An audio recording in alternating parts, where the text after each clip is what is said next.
people. So I've had the blessing of having so many people along the way that have advised us, the organization I lead, ConPRmetidos.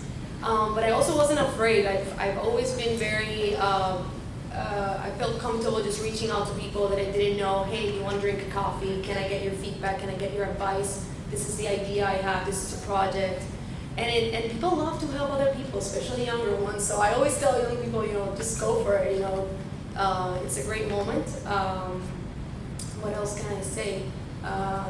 The reality is that starting young allows you to, as you said, like I said, that I don't have a mortgage, I don't have kids. What's the biggest risk that I can have? And I also wanted to work in the non-for-profit sector, which was not sexy at all.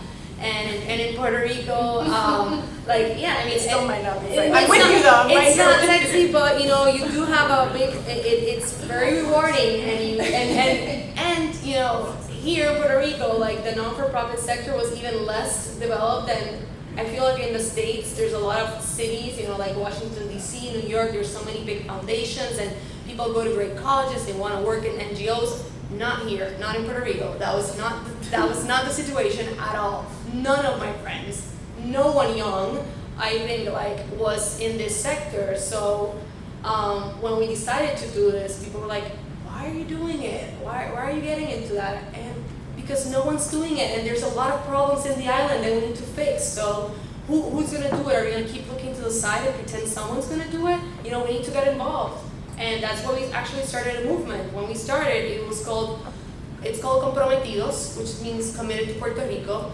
And we started as a movement, New York, Miami, DC, and San Juan, just getting Puerto Ricans and Puerto Rican allies to realize that we can't stop pretending that the government alone is going to solve the problems of our country, of our nation, that we have to get involved, we have to be committed. And that was a spark that started to change people's way of thinking.